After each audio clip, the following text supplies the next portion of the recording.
Hi, welcome to Yollywood Reviews. My name is Chris, and I will be reviewing A Quiet Place Part 2 today. This sequel was one that John Krasinski never intended to make in the first place, interestingly enough. The first one garnered over $340 million worldwide, and Paramount basically begged him to make a new one. He never wanted to make a second one.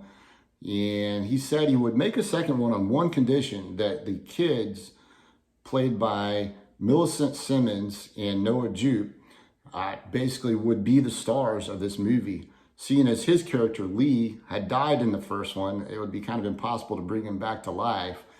And Emily Blunt's character, Evelyn, she does a phenomenal job in this movie, and of course stars in it, but the kids were the actual stars of the movie as Krasinski intended. So, where does this movie begin? It begins with showing a montage that happened prior to the first one in a seemingly peaceful environment in the town in upstate New York.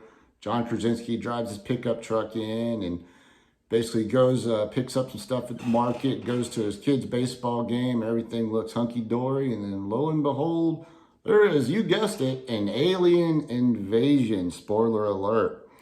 So, the aliens come in fast and furious, and you can see, as given away by the trailer, I'm not giving anything away here, Emily Blunt is in a car chase scene where it's actually a bus car scene where a bus is chasing her at 40 miles an hour. Now, interestingly enough, Emily Blunt performed this stunt by herself. John Krasinski told her what was going to happen in this stunt, and he said, "I think I put my marriage on the line when I put her in the car." That should tell you all you need to know right there. Basically, this scene, she hits a stuntman with her car. A car almost hits her. Then a bus traveling at 40 miles an hour is 1 foot away from ending her life at any moment as she goes in reverse for about a quarter of a mile. All of this was performed by her. So it is just an amazing scene to see in the movie. There are many more like it. And so after that ends, guess what? That's where the beginning of A Quiet Place 2 begins, right after the title sequence. We find ourselves with the Abbott family in a post-apocalyptic world where the aliens have wreaked havoc and turned their entire town, and everything they know and love is destroyed. They must find refuge as the barn that was the refuge in the first one was destroyed. So they travel on foot, try not to make any sound whatsoever, seeing as these aliens are hypersensitive, as you guessed it, to sound. And so the aliens themselves are somewhat mysterious, as what I think Krasinski intended for. There's not really much backstory on the aliens in the first one, nor in the second one.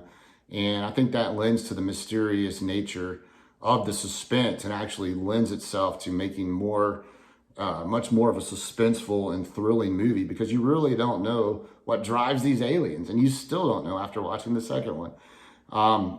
That being said, the movie begins in that narrative. However, it shifts as they move on foot to other narratives where we come to find out that, lo and behold, the aliens themselves are not the only enemy of the Abbott family.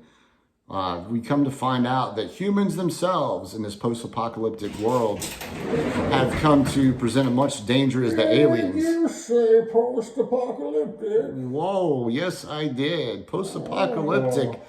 And I'll say it again. So this is where the second one, I think, moves ahead of the first one in suspense value, because you really don't know where the danger is coming from. It's coming from many directions. And also Krasinski, who wrote this one solo and then went ahead and directed it, does a phenomenal job of creating two subplots simultaneously that he cuts back and forth on, with the two kids playing the starring roles. And possibly, won't give it away, no spoiler alert here. So, should we see this movie or should we not? I think that as sequels go, this is one of the few sequels that actually upends the first one. and makes itself far, maybe not superior, but better than its predecessor, which there are few and far between as far as sequels go that are better than the first one. So we can think of a couple: Aliens, Empire Strikes Back, Godfather Part 2. Besides those, there aren't too many. You can probably count them on one hand. So that being said, so far, Quiet Place 2 has garnered 91% in Rotten Tomatoes and has also garnered financial success, garnering over $48 million his first 3 days on Memorial Day weekend, which is a pandemic record. Krasinski said he wanted this to come to the theaters because he rebuffed the streaming services, which said you are going to fail if you don't release this on streaming services the first weekend. He said, no, I grew up in the theater. Said this movie is ideal for the theater.